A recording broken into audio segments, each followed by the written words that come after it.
అన్న చెప్పండి అన్న మరి ఈ నెల అసెంబ్లీ సమావేశాలకి కేసీఆర్ గారు వచ్చే అవకాశం ఉందా? కేసీఆర్ గారు రావాల్సిన అవసరమే ఉంది. రేవంత్ రెడ్డి గారికి దమ్ము, ధైర్యము, సత్తా ఉంటే మన మంత్రివర్గానికి వాళ్ళ సైన్యాన్ని తీసుకొని మా హరీశ్వరరావు గారిని, కేటీఆర్ గారిని ఎదుర్కోమని సరిపోతది. హ్మ్. సింహం రావాల్సిన అవసరం లేదు. హ్మ్. సింహం సరైన సమయంలో సరైన పందా తీసుకొని ఖచ్చితంగా వస్తది. హ్మ్. వచ్చినప్పుడు అప్పుడు వాళ్ళ సంగతేందో తెలుస్తది. సింహం మొన్నొచ్చింది గదా! సింహం బయటికొచ్చి ఒక్కసారి జుల్లు విదిస్తే 100 మంది అరిసారు. హ్మ్. 100 మంది ఓ సింహం పోతుంటే 100 మంది ఏమరుస్తాయి? ఓకే. అర్థం చేసుకోండి అది ప్రజలు గమనిస్తున్నారు. హ్మ్.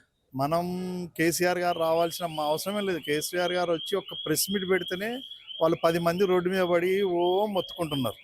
హ్మ్. మరి ఆయన మళ్ళీ అక్కడికి అసెంబ్లీకొస్తే వాళ్ళు అసెంబ్లీ గేట్లు దాటి పారిపోవాల్సొచ్చిన పరిస్థితి తీసుకొచ్చినప్పుడు ఖచ్చితంగా ఆయన వస్తాడు. సరైన సమయానికి సరైన నిర్ణయం తీసుకొని ప్రజల్లోకి ఏవేవి తీసుకెళ్లాలో, అంశాలను తీసుకెళ్లాలో సరైన సమయంలో సరైన నిర్ణయం తీసుకొని తీసుకుంటాడు.